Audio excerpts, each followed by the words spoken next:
महत्वपूर्ण अधिनियम, यहाँ क्या लिखा गया, महत्वपूर्ण अधिनियम। तो महत्वपूर्ण अधिनियम में क्या क्या आएगा उसको आप देखिए। पहला जो बनेगा प्रश्न कि वन्य जीव संरक्षण अधिनियम, यहाँ पे आप लिख सकते हैं पूरा कि वन्य जीव संरक्षण अधिनियम। तो वन्य जीव संरक्षण अधिनियम कब आया, 1972। वन्य जीव संरक्षण अधिनियम 1972। उसके बाद आता है टाइगर प्रोजेक्ट, उसके बाद नहीं, टाइगर प्रोजेक्ट। टाइगर प्रोजेक्ट कब आता है, 1973 में, 1973। तो आपसे प्रश्न पूछेगा वन्य जीव संरक्षण अधिनियम 1972, टाइगर प्रोजेक्ट 1973, 1 अप्रैल 1973 को। पर्यावरण संरक्षण अधिनियम 1986, पर्यावरण संरक्षण अधिनियम 1986। सेबी अधिनियम 1992, सेबी अधिनियम 1992। जैव विविधता अधिनियम, जैव विविधता अधिनियम 2002। जैव विविधता अधिनियम कब का था, 2002। तो जैव विविधता अधिनियम 2002। और जैव विविधता दिवस कब मनाया जाता है, ये आपको कमेंट बॉक्स में इसका आंसर बताना है। जल दिवस, पृथ्वी दिवस और जैव विविधता दिवस, ये तीनों का आंसर आपको कमेंट बॉक्स में बताना है, क्योंकि इसके बारे में आपको बहुत ज़्यादा बताया गया। तो इसका आंसर आप कहाँ बताइएगा, कमेंट बॉक्स में। नेक्स्ट प्रश्न है आपदा प्रबंधन अधिनियम। आपदा प्रबंधन अधिनियम 2005, 2005। RTI, right to information, Hindi में यहाँ पे लिख लीजिएगा सूचना का अधिकार, सूचना का अधिकार। और इंग्लिश में क्या बोलेंगे, राइट टू इंफॉर्मेशन। सूचना का अधिकार अधिनियम कब का था, 2005, 2005। नेक्स्ट है एलिफेंट एक्ट, एलिफेंट एक्ट 1992। और 1992 में एक और अधिनियम बताया जो क्या था, सेबी अधिनियम। दोनों कब का, 1992। एलिफेंट एक्ट, सेबी अधिनियम। अगर आपसे पूछेगा एलिफेंट एक्ट 1992, सेबी अधिनियम 1992। नेक्स्ट है RTE, राइट टू एजुकेशन, शिक्षा का अधिकार। RTE, राइट टू एजुकेशन, शिक्षा का अधिकार। यहाँ पे हिंदी में आप लिखिए शिक्षा का अधिकार, शिक्षा का अधिकार, शिक्षा का अधिकार। यह अधिनियम कब का था, 2009, 2009। लागू कब से हुआ, 2010 से, लागू 2010 से। अगर अधिनियम पूछेगा शिक्षा का अधिकार, अधिनियम कब का था, 2009, लागू कब से हुआ, 2010 से। और शिक्षा का अधिकार मूल अधिकार में कब शामिल किया गया, मूल अधिकार में अनुच्छेद 21 के ए में है। 86वां संविधान संशोधन 2002 में शिक्षा को अधिकार को, यानी शिक्षा का अधिकार को मूल अधिकार में शामिल किया गया। कब, 86वां संविधान संशोधन 2002 में, और अनुच्छेद 21 के ए में। और मूल कर्तव्य में भी इसको शामिल किया गया। कौन सा संशोधन था, तो संशोधन सेम था। यानी शिक्षा का अधिकार से रिलेटेड अगर आपसे प्रश्न पूछता कौन सा संशोधन था, 86वां संशोधन कब हुआ, 2002 में। नेक्स्ट है उपभोक्ता संरक्षण, उपभोक्ता संरक्षण अधिनियम पूछेगा 1999, सॉरी 2019, 1999 बोल दिया अभी ना, नोट कर लीजिएगा 2019। उपभोक्ता संरक्षण अधिनियम 2019, उपभोक्ता संरक्षण अधिनियम 2019 लागू कब से हुआ, 2020 से। छोटा डेट 22 जुलाई 2020 से लागू हुआ। महामारी रोग अधिनियम मोस्ट इंपोर्टेंट है, क्यों, क्योंकि अभी कोरोना वायरस चल रहा है। तो कोरोना वायरस चल रहा है तो इससे रिलेटेड पूछा जाएगा। महामारी रोग एक्ट, महामारी रोग अधिनियम कब का, 1897, 1897। तो ये रहा। नमस्कार दोस्तों, जैसा कि आप जान रहे हैं कि हम डेली एनटीपीसी में पूछे गए प्रश्नों का एनालिसिस करते हैं। तो आप सभी का तहे दिल से स्वागत है। और अपने पास पेन और नोटबुक लेकर तैयार हो जाइए, और जो भी आपको नोट पॉइंट लिखाया जाता है उसको नोट डाउन करते जाइएगा। इसका PDF आपको टेलीग्राम चैनल पर प्रोवाइड कर दिया जाता है, जिसका लिंक आपको वीडियो के डिस्क्रिप्शन में मिलेगा, या आप टेलीग्राम चैनल पर जाकर सर्च करिए स्टडी लिंक PDF, वहाँ से भी जाकर आप टेलीग्राम चैनल को ज्वाइन कर सकते हैं। तो आप टेलीग्राम चैनल को जाकर ज्वाइन कर लीजिएगा, क्योंकि वहाँ आपको प्रैक्टिस करने के लिए प्रश्न दिया जाता है। तो एग्जाम का तैयारी करने का मकसद क्या होता है, जो एग्जाम में पूछा जा रहा प्रश्न वो सोल्व होना चाहिए। तो अगर आप प्रीवियस ईयर प्रश्नों को सोल्व कर रहे हैं तो आपका एग्जाम निकल जाएगा। क्योंकि देखिए मेन जो तैयारी करने का जो रियल में मतलब आपको बताया जो सही जो तरीका है, जो भी वर्तमान में एग्जाम हो रहा है उसका ऑफिशियल पेपर को आप सोल्व करिए। यानी जो भी वर्तमान में एग्जाम, चाहे कोई भी एग्जाम हो, SSC, रेलवे, BPSC, SI, यानी कोई भी एग्जाम हो जो वर्तमान में एग्जाम हो रहा है, उस एग्जाम में जो प्रश्न पूछा जा रहा है उसका प्रीवियस ईयर प्रश्न को सोल्व करिए, तो आपका एग्जाम क्लियर हो जाएगा, यानी निकल जाएगा। तो इसका PDF आपको, यानी जो भी वर्तमान में एग्जाम होता है उसका ऑफिशियल पेपर आपको टेलीग्राम चैनल पर प्रोवाइड किया जाता है। तो वहाँ से जाकर आप ज्वाइन कर लीजिएगा टेलीग्राम चैनल को, और प्रैक्टिस करने के लिए प्रश्न भी वहाँ दिया जाता है। तब वहाँ जाकर ज्वाइन कर लीजिएगा और वहाँ आप डेली प्रैक्टिस करिए और एग्जाम क्वालिफाई करिए। तो आइए हम लोग सीधा वीडियो को शुरू करते हैं। और आज का जो पहला प्रश्न है मोस्ट इंपॉर्टेंट प्रश्न है, यानी आज का पहला प्रश्न नहीं, वीडियो ही मोस्ट इंपॉर्टेंट है, क्योंकि ये जो प्रश्न आप देख रहे हैं CBT 2 में पूछा गया प्रश्न है। NTPC CBT 2 में जो पूछा गया प्रश्न है उसका प्रीवियस ईयर प्रश्न है। तो आइए हम सीधा वीडियो को शुरू करते हैं बिना देर के हुए। और आप चैनल पर पहली बार विजिट करें तो आप वीडियो को पूरा कंप्लीट देखें, ये आपके हित में करें, क्योंकि ये आपके फ़ायदे के लिए कर रहे हैं। क्योंकि मेरा तो फ़ायदा मेरा भी है, क्योंकि आपका बहुत ज़्यादा फ़ायदा है। ऐसा नहीं कि मेरा फ़ायदा नहीं है, क्योंकि आपका भी फायदा और मेरा फायदा, मतलब दोनों मिलजुल कर आगे बढ़ेंगे तो बहुत ही अच्छा रहेगा। तो बढ़ते हम लोग आगे। तो आज का जो पहला प्रश्न है कि 1915 से 16 में स्थापित होम रूल लीगें लिखा गया, यहाँ पे लीग होगा, निम्न में से किसकी सहायक इकाई के रूप में काम करती थी। जो होम रूल लीग का स्थापना किया गया था किसकी सहायक इकाई के रूप में काम करती थी, इंग्लिश में ऊपर दिया गया, the home rule league setup in 1915 और 16 worked as auxiliary unit of the खाली स्थान, और आपको बताना है कि किसके इकाई के रूप में काम करता था, यानी सहायक के रूप में।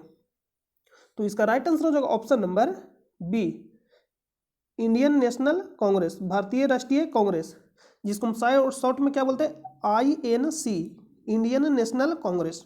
तो ऑप्शन नंबर बी राइट हो जाएगा। तब यहाँ दो तरह का प्रश्न बनेगा, एक तो भारतीय राष्ट्रीय कांग्रेस से रिलेटेड प्रश्न पूछा जाएगा और एक होम रूल लीग से रिलेटेड प्रश्न पूछा जाएगा। तो भारत में होम रूल लीग का स्थापना कौन किया?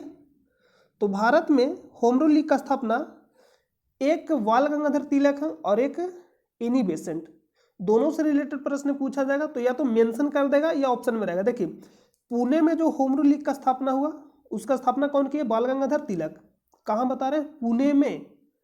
पुणे में जो होम रूल लीग का स्थापना हुआ उसका स्थापना कौन किया? बाल गंगाधर तिलक। और पुणे कहाँ पड़ता है? महाराष्ट्र में।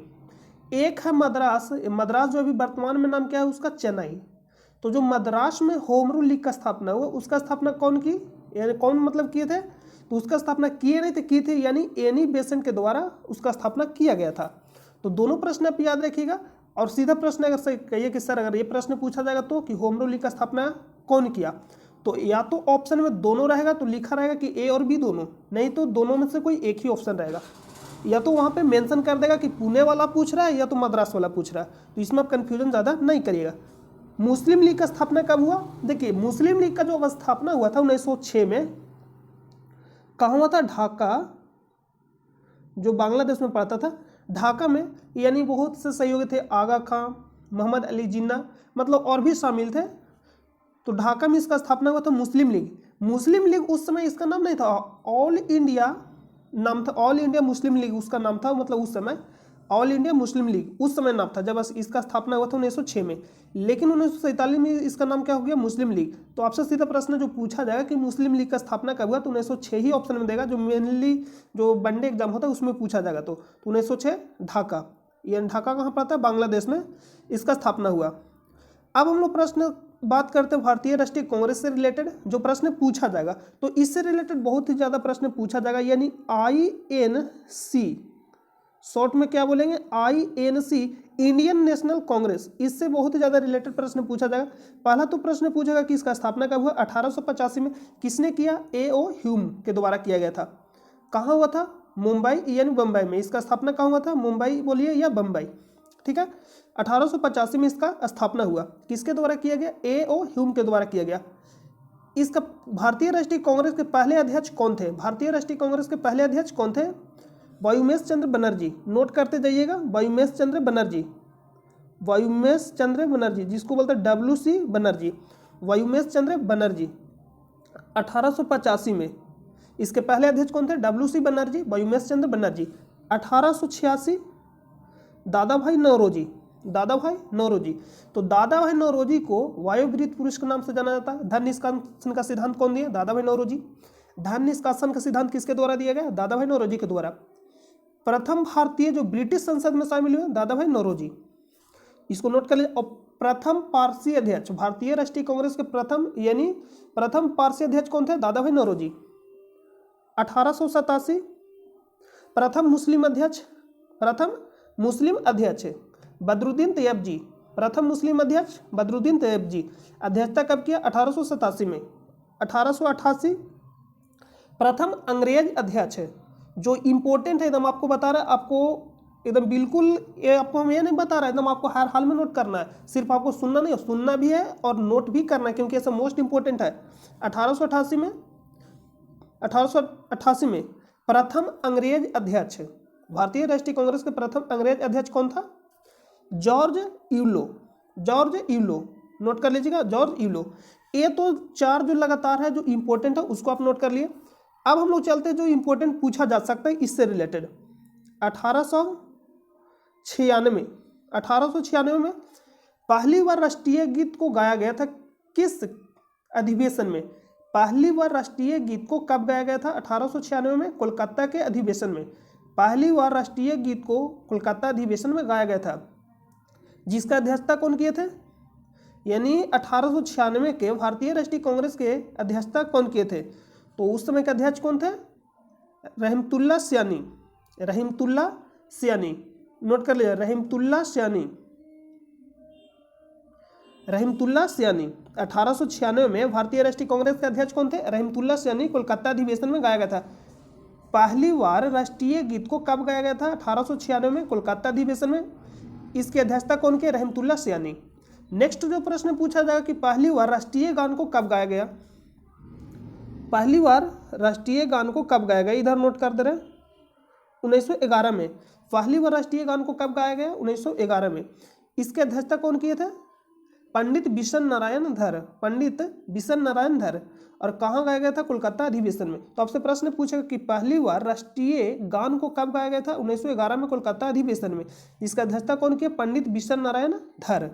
और राष्ट्रीय गान किसके द्वारा रचित किया गया था, मतलब किसके द्वारा ये लिखा गया था? तो रविंद्रनाथ टैगोर के द्वारा, रविंद्रनाथ टैगोर के द्वारा ये रचना, मतलब राष्ट्रीय गान को गाया गया था। गाया नहीं गया था, लिखा गया था। इसको नोट कर लीजिएगा। तो इस प्रश्न का जो राइट आंसर ऑप्शन नंबर सी।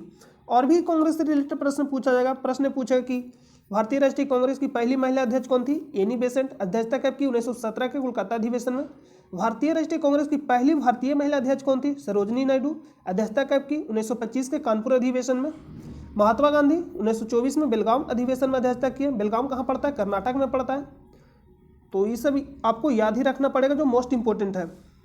नेक्स्ट प्रश्न पर चलते हैं। निम्न में से किस वेद में बीमारियों का उपचार दिया गया है? तो वेद कितने हैं? 4। तो चारों के बारे में हम आपको बता दे रहे हैं, और जो प्रश्न पूछा गया उसका आंसर आप खुद दे दीजिएगा। ऋग्वेद, ऋग्वेद में क्या बताया गया? मंत्र, मंत्र यानी मंत्र, इस सब के बारे में बताया गया। ऋग्वेद में सामवेद, सामवेद सात से सामवेद और सात से संगीत, संगीत जो सारे गामा पा धा नी जो आप देखते हैं, सामवेद में संगीत से रिलेटेड है। यजुर्वेद, या से यजुर्वेद और या से यज्ञ, यज्ञ, या से यजुर्वेद और या से यज्ञ, युद्ध, यानी युद्ध करने से पहले यज्ञ मतलब करना होता था। एक किस वेद में बताया गया है? यजुर्वेद में। यानी यज्ञ करने का जो प्रक्रिया जो सारा दिया गया है, कहाँ दिया गया है? यजुर्वेद में। तो आप इसके बारे में आप जान सकते हैं जब यजुर्वेद को आप पढ़ लीजिएगा। तो इसको पढ़ने के लिए बहुत मतलब उपवेद होता है, वेदांग होता है, ब्रह्म ग्रंथ होता है, बहुत सारा इससे रिलेटेड प्रश्न पूछा जाता है। तो हम आपको ज़्यादा डिटेल में एक बार नहीं बता सकते, क्योंकि ज़्यादा डिटेल में बताएंगे तो आप कन्फ्यूज कर जाइएगा और याद भी नहीं होगा। तो अलग अलग वीडियो में अलग अलग मतलब पॉइंट आपको बताते जाएंगे। जो अभी बता दिए अगला वीडियो में नहीं बताएंगे, अगला वीडियो में कुछ और पॉइंट बता देंगे इससे रिलेटेड। देखिए अथर्ववेद, अथर्ववेद में क्या बताएगा? जादू टोना, जादू टोना, ये अथर्ववेद में बताया गया, जादू टोना के बारे में बताया गया अथर्ववेद में। तो यहाँ प्रश्न पूछा है बीमारियों से रिलेटेड, तो आप यहाँ पे आंसर इसका कर सकते हैं। तो जादू टोना ऑप्शन नंबर डी, बीमारियों से रिलेटेड कौन है? Option number D. अगला प्रश्न चलते हैं। और आपसे ये भी प्रश्न पूछा जाता है कि जिसमें प्रश्न पूछेगा ऋग्वेद का उपवेद कौन सा है? तो ऋग्वेद का उपवेद कौन सा है? आयुर्वेद। ऋग्वेद का उपवेद कौन सा है? आयुर्वेद। और सामवेद का उपवेद कौन सा है? साम मतलब संगीत, तो संगीत सब याद रखिए। देखिए धनुर्वेद, देखिए धनुर्वेद एक होता है यज्ञ। तो यहाँ पे अगर आप कंफ्यूजन कर सकते हैं तो इसका उपाय भी मेरे पास है। जैसे मैं यजुर्वेद में आपको बताइए यज्ञ और युद्ध, तो युद्ध में किसका उपयोग करते हैं? धनुष का। तो धनुष से याद रखिएगा धनुर्वेद, यानी यजुर्वेद का उपवेद कौन सा है? धनुर्वेद। यजुर्वेद का उपवेद कौन सा है? धनुर्वेद। अथर्ववेद का उपवेद कौन सा है? शिल्पवेद। अथर्ववेद का उपवेद कौन सा है? शिल्पवेद। अगला प्रश्न चलते हैं।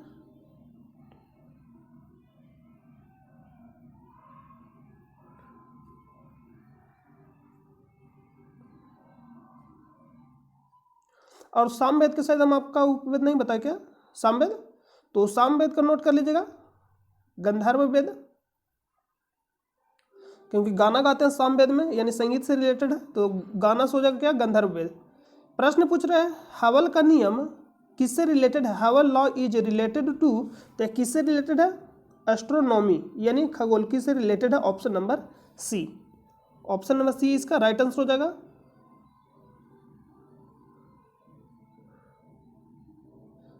नेक्स्ट प्रश्न है कि नदी द्वीप माजुली जो भारत का पहला और एकमात्र द्वीप जिला बन गया किस राज्य में स्थित है? तो असम। और किस नदी पे स्थित है? ब्रह्मपुत्र नदी पे स्थित है। ब्रह्मपुत्र नदी का उद्गम कहाँ से होता है? मानसरोवर झील से। मानसरोवर झील से 3 नदी का उद्गम होता है, सिंधु नदी पश्चिम साइड से, ब्रह्मपुत्र नदी पूर्व साइड से, और दक्षिण साइड से कौन सा नदी? सतलज नदी। तो आप इसका आंसर क्या करिएगा? Option number D Assam, option number D Assam हो जाएगा। नेक्स्ट प्रश्न चलते हैं।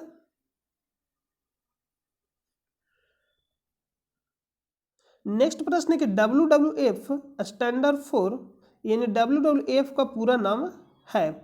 तो WWF का पूरा नाम क्या होता है? वर्ल्ड वाइल्ड लाइफ फंड, यानी option number C World Life Fund. इसका राइट आंसर क्या होगा? ऑप्शन नंबर सी, यानी World Wildlife Fund, WWF का फुल फॉर्म होता है। तो इसका आंसर राइट क्या हो जाएगा? Option number C. देखिए नेक्स्ट प्रश्न है कि एब्सोल्यूट जीरो रेफर टू, यानी परम शून्य खाली स्थानीय ताप को दर्शाता है, यानी परम शून्य ताप किसको दर्शाता है? Absolute zero refer to. तो यहाँ बहुत ज़्यादा आपको कन्फ्यूजन होता है, तो आज के बाद कन्फ्यूजन नहीं होगा। परम जैसे बोले तो परम का मतलब होता है ऐसा मात्रा, यानी केल्विन आपको लगा देना है। परम जैसे ही बोलेगा तो आपको क्या करना है? केल्विन, यानी परम का मतलब ही होता है केल्विन। तो परम मतलब केल्विन, और परम शून्य कहने का मतलब केल्विन का क्या पीछे क्या लगाना, मतलब आगे 0 डिग्री केल्विन को क्या बोलते हैं? परम शून्य ताप। तो आप याद रखिएगा, ये नहीं कि 0 डिग्री सी मार दीजिएगा। तो बहुत ही सावधानी से प्रश्नों को पढ़िएगा। परम कहने का मतलब केल्विन, परम बोले तो केल्विन, और परम शून्य बोले तो 0 डिग्री केल्विन, यानी 0 केल्विन, 0 केल्विन। तो याद रखिएगा परम शून्य मतलब 0 केल्विन।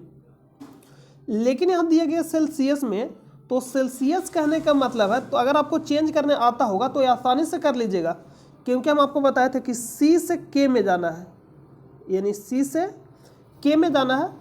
तो क्या करेंगे, यानी सी 3 नंबर पे होता है और के 11 नंबर पे। ABCD में अगर आप पोजीशन देखिएगा, यानी इसका स्थानीय मान, तो सी 3 पे और K 11 पे, तो 3 से 11 जाने में क्या करना पड़ेगा, जोड़ना पड़ेगा। यानी अगर सेल्सियस से केल्विन में जाना है तो 273 जोड़ेंगे, और केल्विन से सेल्सियस माना है तो 273 को घटाएंगे। तो केल्विन से सेल्सियस में जाना है तो क्या करेंगे, 273 को घटाएंगे।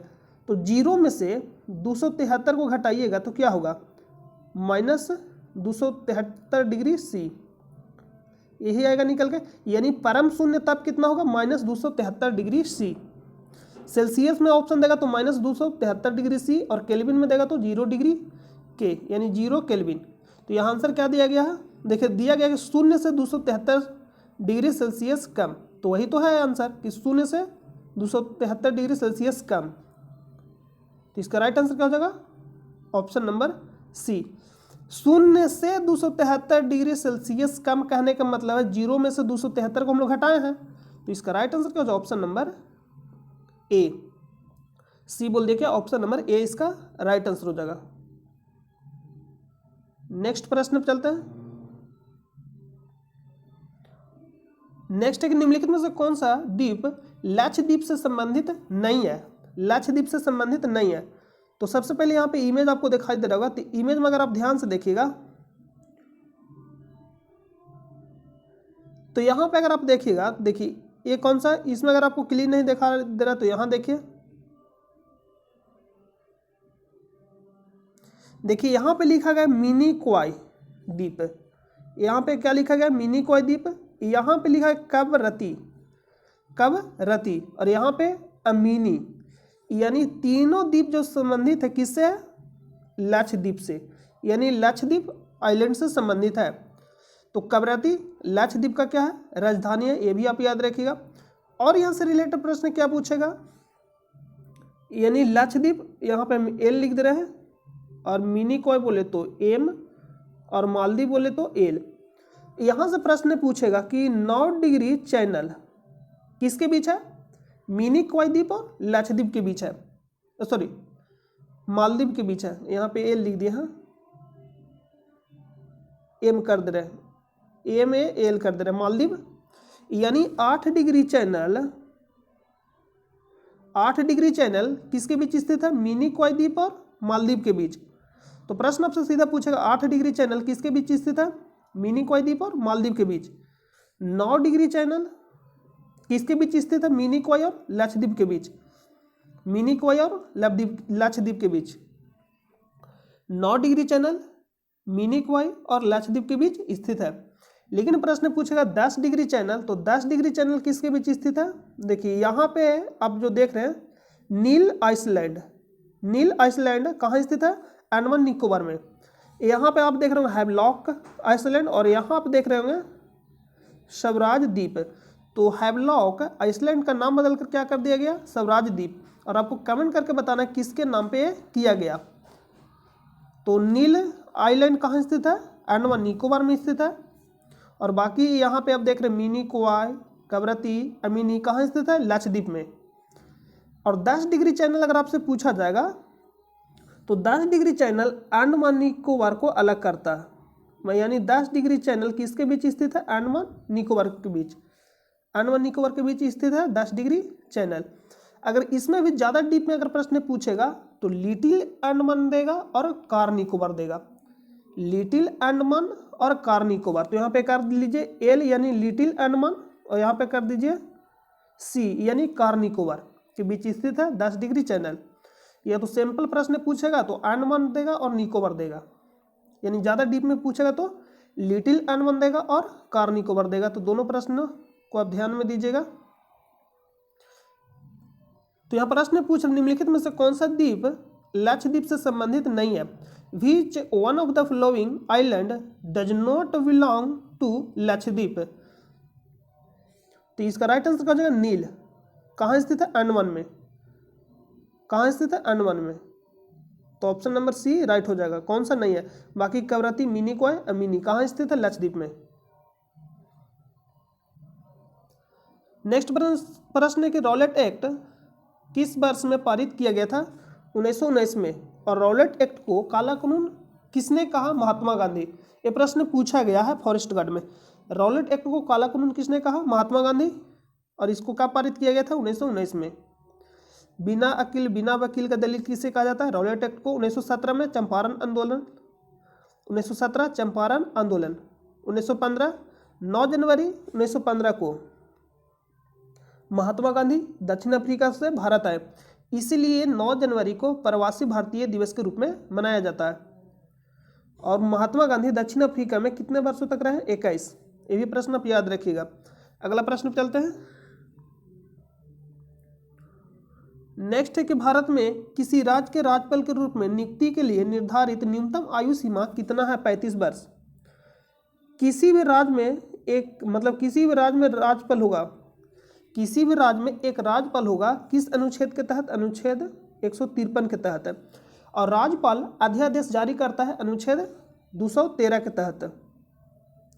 अनुच्छेद 213 के तहत राज्यपाल अध्यादेश जारी करेगा अनुच्छेद 213 के तहत। लेकिन प्रेसिडेंट यानी पी लिख देना, यानी राष्ट्रपति 123 के तहत। अगर प्रश्न आपसे पूछा कि राष्ट्रपति किस अनुच्छेद के तहत अध्यादेश जारी करता है? अनुच्छेद 123। राज्यपाल पूछा जाएगा तो सिर्फ क्या करना है? 1 और 2 को उल्टा कर देना, यानी इधर से उधर कर देना। तो 213 के तहत राज्यपाल अध्यादेश जारी करता है। किसी भी राज्य में एक राज्यपाल होगा अनुच्छेद 153 के तहत। ऑप्शन नंबर डी इसका राइट हो जाएगा 35। लोकसभा के लिए न्यूनतम आयु सीमा 25 वर्ष, राज्यसभा के लिए 35 वर्ष, राष्ट्रपति और राज्यपाल के लिए 35 वर्ष। सॉरी, देखिए फिर से सुनिएगा, सही तो आपको हम गलत बता दिए। लोकसभा के लिए 25 वर्ष, राज्यसभा के लिए 30 वर्ष, लोकसभा के लिए 25 वर्ष, राज्यसभा के लिए 30 वर्ष, राज्यपाल और राष्ट्रपति के लिए 35 वर्ष। नेक्स्ट है कि निम्नलिखित में से किस स्थल को जुलाई 2016 में यूनेस्को की विश्व धरोहर स्थलों की सूची में शामिल किया गया? कंचनजंगा राष्ट्रीय उद्यान को शामिल किया गया। कहाँ स्थित है? सिक्किम में। तो ऑप्शन नंबर क्या हो जाएगा? ऑप्शन नंबर ए राइट हो जाएगा। ऑप्शन नंबर ए राइट हो जाएगा। अगर आप वीडियो शुरू से देख रहे होंगे तो यूनेस्को के बारे में आपको हम बहुत बताएं, ये सारा लिस्ट आपको बहुत बार बताया, तो आप इस लिस्ट को याद कर लीजिएगा, मोस्ट इंपॉर्टेंट है। डेट तो आपसे ज़्यादा नहीं पूछा जाएगा, लेकिन कौन सा स्थान किस राज्य में स्थित है ये प्रश्न आपसे पूछा जाएगा जो यूनेस्को में शामिल है। क्योंकि यूनेस्को में शामिल जैसे ही हो जाता है इंपॉर्टेंट हो जाता है, यानी कोई भी स्थान अगर यूनेस्को में शामिल हो जाता है तो इंपॉर्टेंट बन जाता है, तो इसलिए स्थान आपसे पूछ लिया जाता है। तो स्थान आप याद रखिए, जैसे में इंपॉर्टेंट में खजुराहो स्मारक, भीमबेटका, सांची स्तूप, अजंता, एलोरा, एलिफेंटा, छत्रपति शिवाजी, ये सारा प्रश्न आपसे पूछा जाता है, तो आप इसको याद रखिएगा। और भारत का 40वां स्थल कौन सा है? धौलावीरा। कौन सा स्थल है? धौलावीरा। भारत का 40वां स्थल कौन सा है? धौलावीरा। आप ये भी याद रखिएगा। और 39वां कौन सा था? रामप्पा मंदिर, जो कहाँ स्थित है? तेलंगाना में। और देखिए कंचनजंगा यहाँ स्थित है, ये रहा कंचनजंगा। और विश्व में एकमात्र मिश्रित धरोहर कंचनजंगा, विश्व में, पूरे विश्व में एकमात्र मिश्रित धरोहर कौन सा? कंचनजंगा राष्ट्रीय उद्यान। कहाँ स्थित है? सिक्किम में। इसलिए प्रश्न और भी इंपॉर्टेंट हो जाता है। अगला प्रश्न पे चलते हैं। नेक्स्ट प्रश्न है कि लोकसभा के संदर्भ में सदन के नेता का अर्थ है। लोकसभा के संदर्भ में सदन के नेता का अर्थ है, तो इसका राइट आंसर क्या हो जाएगा? ऑप्शन नंबर बी, प्रधानमंत्री या प्रधानमंत्री द्वारा नामित मंत्री। यानी सदन का नेता कौन होता है? प्रधानमंत्री या प्रधानमंत्री द्वारा नामित मंत्री। Option number B. Lok Sabha Rajya Sabha के बारे में बहुत ज़्यादा पूछा जाता है, सीधा आपसे आर्टिकल पूछ लिया जाएगा, तो आप इस तरह से याद रखिएगा।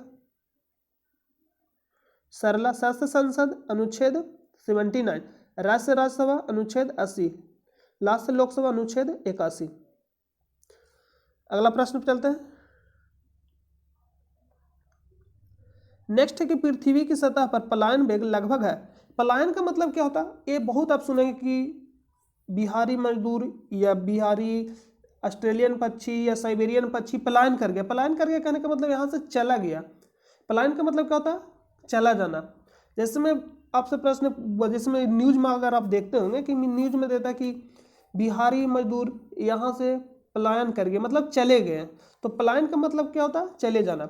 तो पलायन पूछ रहा है कि पृथ्वी की सतह पर पलायन वेग लगभग है, तो पलायन वेग का डिफिनेशन क्या होता है? कि वह न्यूनतम वेग जिस वेग से किसी वस्तु को फेंक दिया जाए तो वह दोबारा पृथ्वी पे वापस नहीं आएगा, यानी पृथ्वी के गुरुत्वाक्षेत्र से क्या होगा, बाहर चला जाएगा। तो इसका राइट आंसर क्या हो जाएगा, 11.2 किलोमीटर पर सेकेंड। 11.2 किलोमीटर पर सेकेंड, यानी इतना स्पीड से अगर आप किसी वस्तु को फेंक दीजिएगा तो दोबारा पृथ्वी पे वापस नहीं आएगा, यानी पृथ्वी के गुरुत्व क्षेत्र से बाहर चला जाएगा। 11.2 किलोमीटर पर सेकेंड से अगर आप स्पीड से फेंक दीजिएगा। चंद्रमा के लिए 2.3 किलोमीटर पर सेकेंड चंद्रमा के लिए, और सन यानी सूर्य के लिए 42.1 या कहीं 2 भी देता है, तो इसको नोट कर लीजिएगा। तो इसका राइट आंसर का जो option number B, option number B right हो जाएगा। नेक्स्ट प्रश्न पे चलते हैं। निम्न में से किस भारतीय राज्य की सीमा अंतर्राष्ट्रीय सीमाओं का स्पर्श नहीं करती है? देखिए कौन कौन सा राज्य है, गुजरात, राजस्थान, पंजाब, हिमाचल प्रदेश, जम्मू कश्मीर, उत्तराखंड, उत्तर प्रदेश, बिहार, सिक्किम, अरुणाचल प्रदेश, नागालैंड, मणिपुर, मिजोरम, त्रिपुरा, मेघालय, असम और पश्चिम बंगाल। ये जो 17 राज्य है अंतर्राष्ट्रीय सीमा लगाता है, 17 राज्य है जो अंतर्राष्ट्रीय सीमा लगाता है। और भारत का सबसे लंबा अंतर्राष्ट्रीय सीमा किस देश के साथ है, बांग्लादेश के साथ, 4096। तो आप इसको भी याद रखिएगा। तो यहाँ प्रश्न पूछा किस देश, यानी किस, देखिए प्रश्न है निम्न में से किस भारतीय राज्य की सीमा अंतर्राष्ट्रीय सीमाओं का स्पर्श नहीं करती है, नहीं करती है से प्रश्न पूछ रहा है। पश्चिम बंगाल है, हिमाचल प्रदेश है, पंजाब भी है, हरियाणा इसका राइट आंसर हो जाएगा। देखिए हरियाणा का सीमा जो है अंतर्राष्ट्रीय सीमा नहीं लगता है, ये रहा आपका हरियाणा। नेक्स्ट प्रश्न पे चलते हैं। निम्न में से क्या तरंग की विशेषता नहीं है? तो तरंगदैर्घ्य भी है, आयाम भी है, आवृत्ति भी है, लेकिन माध्यम तरंग का विशेषता नहीं है। माध्यम तरंग का विशेषता नहीं है। आवृत्ति कहने का मतलब है एक सेकेंड में जितना बार कोई वस्तु दोलन करता है उसी को क्या बोलते हैं, आवृत्ति। और आवर्तकाल क्या बोलते हैं, प्रति एकांक। देखिए प्रति एकांक समय में आवृत्ति के डिफिनेशन बता रहे हैं जिस तरह से किताब में दिया रहता है, यानी किताबी तरह से आपको हम बता रहे हैं। अगर आप ऐसे याद रखिएगा तो सिर्फ ऐसे याद रखिए, एक सेकेंड में जितना बार वस्तु दोलन करेगा उसको बोलेंगे आवृत्ति। लेकिन किताबी मतलब किताबी में जो लिखा रहता है किताबों में, उसमें ये इस तरह से लिखा रहेगा, प्रति एकांक समय में तय की गई दोलनों की संख्या को क्या बोलते हैं, आवृत्ति बोलते हैं। और आवर्तकाल क्या होता है कि एक दोलन करने में जो समय लगता है उसको बोलते हैं आवर्तकाल। आयाम क्या होता है, महत्तम विस्थापन को क्या बोलते हैं, आयाम बोलते हैं। महत्तम विस्थापन को क्या बोलते हैं, आयाम बोलते हैं। जैसे में आपका क्या हुआ, आयाम हुआ, महत्तम विस्थापन को क्या बोलते हैं, आयाम बोलते हैं। और यहाँ से यहाँ इसको क्या बोलेंगे, तरंगदैर्घ्य, यानी इसको बोलते हैं सिरिंग और इसको बोलते हैं गर्त। दो सिरिंगों के बीच की दूरी को क्या बोलते हैं, तरंगदैर्घ्य, या दो गर्तों के बीच की दूरी को क्या बोलते हैं, तरंगदैर्घ्य। तो आप इसको याद रखिएगा। तो इसका right answer option number D.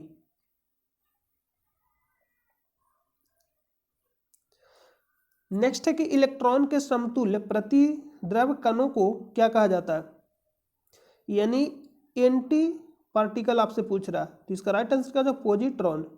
देखिए न्यूट्रॉन और प्रोटॉन तो होगा नहीं, न्यूट्रॉन प्रोटॉन होगा नहीं होगा, एंटी इलेक्ट्रॉन होगा नहीं, तो आंसर क्या हो जाएगा, ऑप्शन नंबर डी।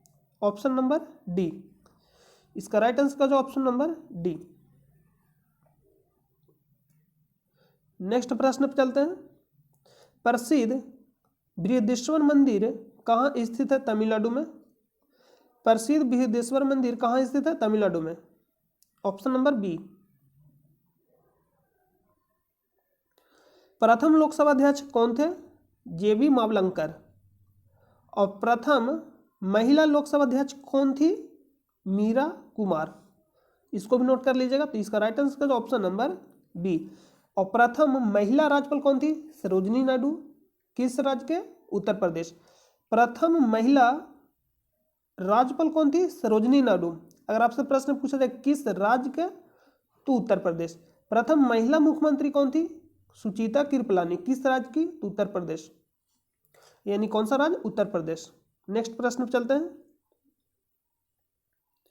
निम्न में से किस वंश के शासकों को सुल्तान नहीं कहा जाता था? यानी वो सुल्तान वंश से संबंधित नहीं थे। इसका कहने का मतलब है दिल्ली सल्तनत के बारे में बात कर रहा है, दिल्ली सल्तनत के बारे में बात कर रहा है। तो दिल्ली सल्तनत में कौन कौन सा राजवंश शामिल था? 5 वंश शामिल था। गुलाम वंश, खिलजी वंश, तुगलक वंश, सैयद वंश और लोदी वंश। देखिए, गुलाम वंश 1206 से 1290 तक चला।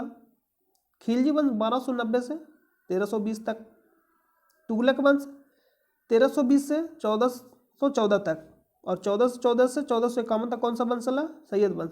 और लोदी वंश 1451 से 1526 तक।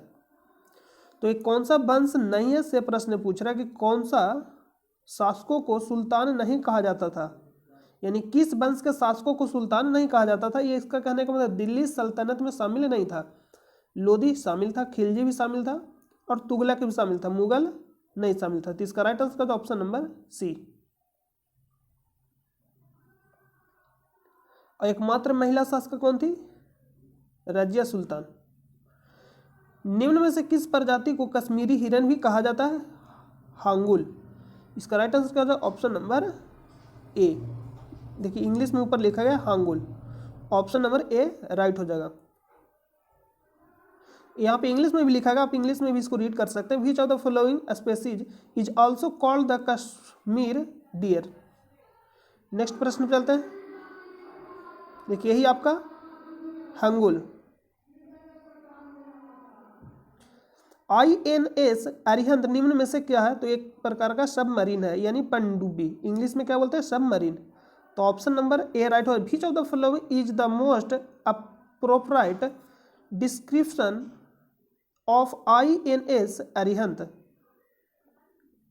इसका right answer option number A. Next है कि टोटल सोलर क्या लिखा गया? पूर्ण सूर्य ग्रहण तब होता है जब।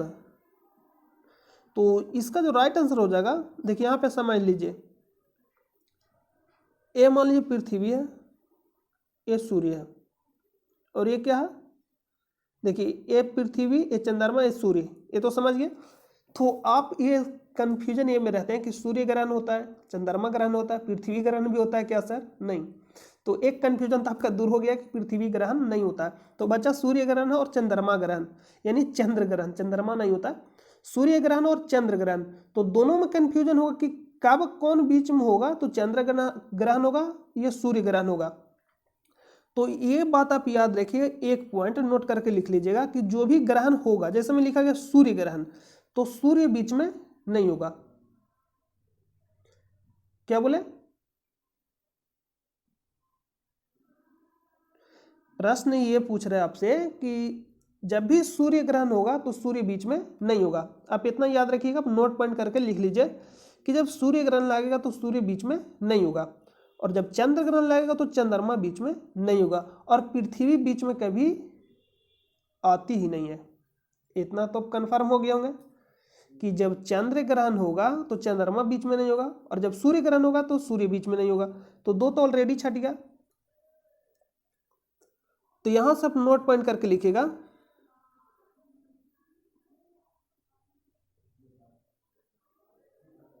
देखिए इसका तो राइट आंसर होगा पूर्ण सूर्य ग्रहण तब होता है जब तीनों एक सीध रेखा में हो, यानी एक सीध रेखा में। तो इसका तो राइट आंसर हो जाएगा option number C. Option number C क्या हो जाएगा? राइट हो जाएगा, सूर्य, चंद्रमा और पृथ्वी एक सीधी रेखा में हो। तो इसका राइट आंसर का ऑप्शन नंबर सी।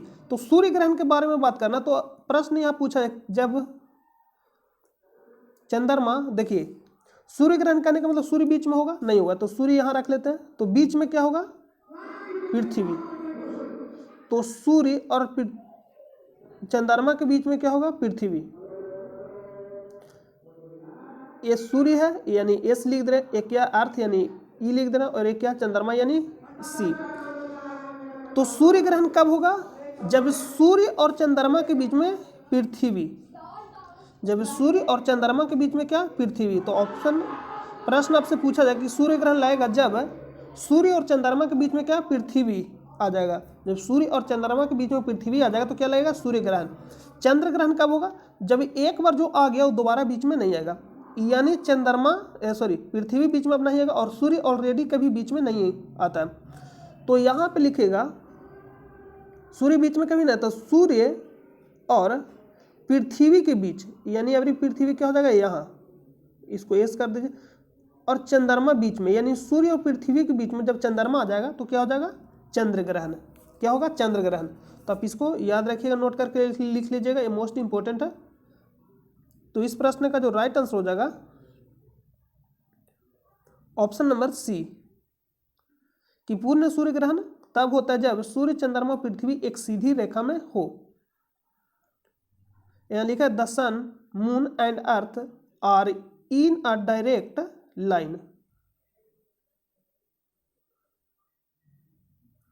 तो सारा प्रश्न कंप्लीट हो गया। तो उम्मीद करते हैं कि वीडियो पसंद आया होगा और कमेंट करके बताइए कि वीडियो कैसा लगा। और इसका पीडीएफ आपको टेलीग्राम चैनल पे प्रोवाइड कर दिया जाता है, जिसका लिंक आपको वीडियो के डिस्क्रिप्शन में मिलेगा, या आप टेलीग्राम चैनल पर जाकर सर्च कर सकते हैं स्टडी लिंक पीडीएफ, वहाँ से भी जाकर आप ज्वाइन कर सकते हैं।